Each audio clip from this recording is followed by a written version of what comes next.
Hello friends, मैं हूं प्रिया यादव और आज हम बात करेंगे क्लास 10th के first chapter chemical reactions and equations के बारे में।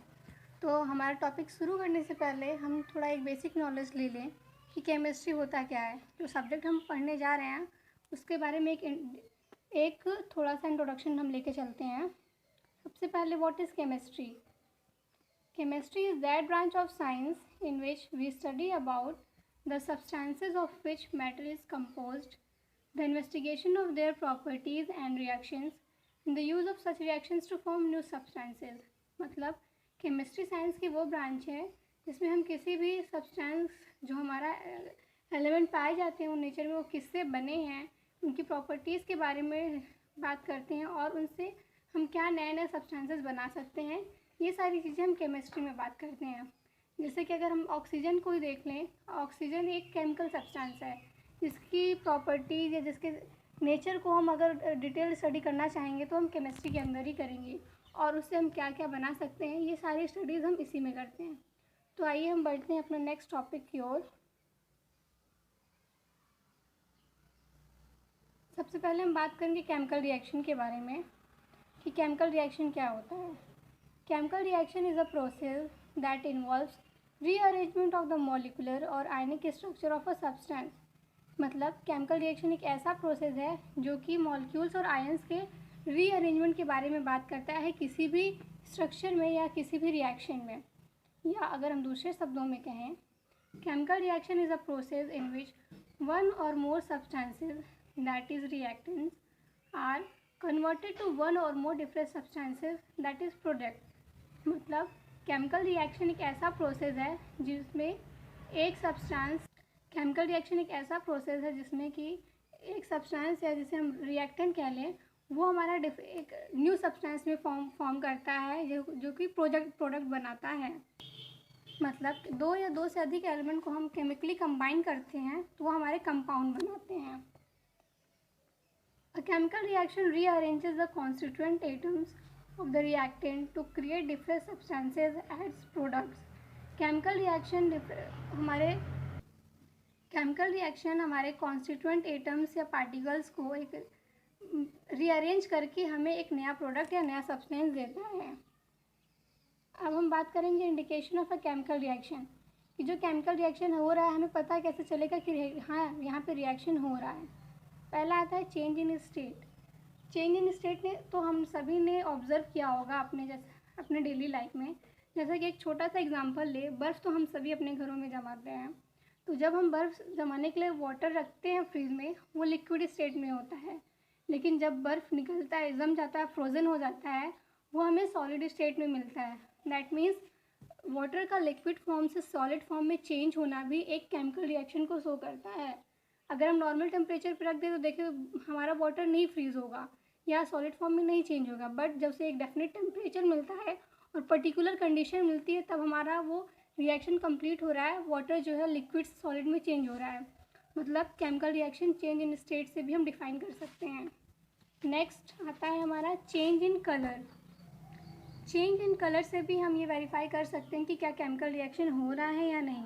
हम छोटा सा अगर एग्जांपल लें तो हल्दी हम सभी जानते हैं, या जब कभी भी हल्दी को चूने के साथ मिलाया होगा आप लोगों ने तो ये ऑब्ज़र्व जब भी हल्दी को चूने के साथ मिलाते हैं तो ये ऑब्ज़र्व किया होगा कि हल्दी का कलर येलो से रेड में चेंज हो जाता है। क्या कभी नोटिस किया है ऐसा क्यों होता है? क्योंकि चूने में सोडियम बाइकार्बोनेट पाया जाता है जो कि एल्कली नेचर का होता है। वो जब भी हल्दी से रिएक्ट करता है तो केमिकल रिएक्शन की वजह से हल्दी का कलर चेंज हो जाता है, वो येलो से रेड में चेंज हो जाती है। मतलब यहाँ पे कलर का चेंज होना भी केमिकल रिएक्शन को इंडिकेट कर रहा है। नेक्स्ट हम बात करते हैं चेंज इन टेम्परेचर। तो हमारे नेचर में कुछ रिएक्शंस ऐसे भी होते हैं जो कि टेम्परेचर की चेंज की वजह से होते हैं। जैसा कि हम सभी इंडोथर्मिक और एक्सोथर्मिक रिएक्शन के बारे में जानते हैं।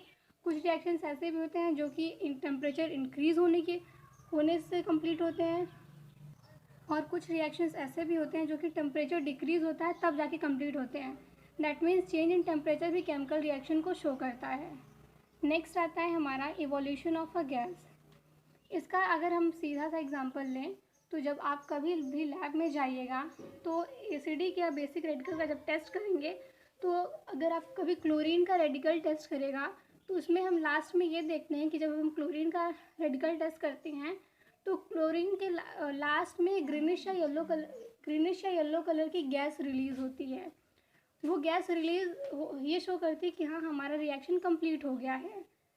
इससे हमें ये पता चलता है कि गैस के इवोल्यूशन के साथ भी कुछ रिएक्शंस कंप्लीट होते हैं। ये चारों बेसिक चीज़ें अगर हम कभी भी ऑब्ज़र्व करेंगे किसी भी रिएक्शन में, तो हमें ये पता चल सकता है कि हमारा रिएक्शन कंप्लीट हुआ है या नहीं, या यहाँ पे केमिकल रिएक्शन हो रहा है या नहीं। नेक्स्ट हम बात करते हैं अब केमिकल इक्वेशन के बारे में। केमिकल इक्वेशन क्या होता है? A chemical equation is the symbolic representation of a chemical reaction in the form of symbols and formula. Chemical equation हमारे chemical reaction का एक symbolic representation है जिसे कि हम symbols और formula के ज़रिए लिखते हैं। In a chemical equation, the reactant entities are written on the left hand side and the product entities are on the right hand side. जैसा कि हम सभी जानते हैं कि केमिकल रिएक्शन में दो चीज़ें हमारे पास होती हैं, एक रिएक्टेंट होता है और एक हमारा प्रोडक्ट होता है। तो हमेशा केमिकल इक्वेशन में रिएक्टेंट हमारा लेफ़्ट हैंड साइड में लिखा जाता है और प्रोडक्ट हम हमेशा राइट हैंड साइड में लिखते हैं। एग्जांपल अगर हम देखें तो जैसा कि हम यहाँ पे देख सकते हैं 2H2 + O2 when react it gives 2H2O। That means जब वाटर हाइड्रोजन के हम 2 मोल को ऑक्सीजन के 2 मोल के साथ ऑक्सीजन के एटम के साथ जब हम हाइड्रोजन के 2 मोल को ऑक्सीजन मॉलिक्यूल के एक एटम ऑक्सीजन के मॉलिक्यूल के साथ रिएक्ट कराते हैं तो हमें वाटर का 2 मोल मिलता है। यहाँ पे जो आप जी देख रहे हैं ये इसके स्टेट को शो करता है कि ये किस स्टेट में है, सॉलिड है या लिक्विड है। यहाँ पर जी गैस के लिए स्टैंड करता है और जो 2 देख रहे हैं ये कोफिशिएंट्स है, मतलब हमने कितना अमाउंट लिया है। यहाँ पे हमने हाइड्रोजन का 2 मोल लिया है, ऑक्सीजन का 1 मोल लिया है और जो हमें प्रोडक्ट मिल रहा है वो हमें 2 मोल दिख रहा है। तो हम यहाँ क्लियरली विजिबल है हमें कि रिएक्टेंट हमेशा केमिकल इक्वेशन में लेफ़्ट साइड लिखते हैं और प्रोडक्ट हमेशा राइट हैंड साइड लिखते हैं। अब हम बात करते हैं बैलेंस्ड केमिकल इक्वेशन की, कि हमारा केमिकल इक्वेशन बैलेंस्ड कब कहलाएगा। A balanced equation is an equation for a chemical reaction in which the number of atoms for each element in the reaction and the total charge is same for both the reactant and product। मतलब किसी भी chemical reaction के लिए जो भी हम equation लिखेंगे वो बैलेंस तब कहलाएगा जब नंबर ऑफ एटम या एलिमेंट जितने हमारे रिएक्टेंट के साइड हैं में हम दे रहे हैं या रिएक्ट करा रहे हैं उतने हमें प्रोडक्ट में मिल जाने चाहिए। या अगर अदर वर्ड्स में हम बात करें तो किसी भी केमिकल रिएक्शन में मास और चार्ज हमेशा कंजर्व्ड हो, मतलब जितना मास हमारा रिएक्शन के पहले था मास और चार्ज उतना ही रिएक्शन के बाद भी हमारा चार्ज और मास सेम रहना चाहिए। जैसा कि हम सभी जानते हैं law of conservation of mass से कि किसी भी केमिकल रिएक्शन में ना हम मास क्रिएट कर सकते हैं ना ही डिस्ट्रॉय कर सकते हैं, वो बस एक फॉर्म से दूसरी फॉर्म में चेंज होता है। मतलब हम जितना भी मास या जितना भी टोटल मास हमारे रिएक्शन का है पूरा वो कंजर्व रहेगा, उसे हम चेंज नहीं कर सकते हैं। आइए इसे एक एग्जांपल से समझते हैं। When 2Fe2O3 + 3C react it gives 4Fe + 3CO2। मतलब जब फेरिक ऑक्साइड के हम 2 मोल लें और 3 कार्बन एटम को आपस में रिएक्ट कराते हैं तब हमें आयरन के 4 एटम और कार्बन डाइऑक्साइड का 3 मोल मिलता है। अगर हम रिएक्टेंट की बात करें यहाँ पर तो रिएक्टेंट में हमने आयरन के 4 एटम लिए हैं, ऑक्सीजन के 6 एटम लिए हैं और कार्बन के 3 एटम लिए हैं। और जब ये रिएक्ट करते हैं आपस में, जब हमें प्रोडक्ट मिला उसमें भी हम ये नोटिस कर सकते हैं कि हमें ऑक्सीजन के 6 एटम मिले हैं, कार्बन के 3 एटम मिले हैं और आयरन के 4 एटम मिले हैं। मतलब इनके मास में कोई भी चेंजेस नहीं आया है। जो भी हमने रिएक्टेंट लिया था जो उसका मास था वही सेम मास हमें प्रोडक्ट में भी मिल रहा है। अगर हम दूसरा एग्जांपल देखें, हम दूसरा एग्जांपल यहाँ पे देख सकते हैं। When methane and oxygen reacts it gives carbon dioxide and water। यहाँ पे हमने मीथेन का 1 मोल लिया है और ऑक्सीजन डाइऑक्साइड का 2 मोल लिया है।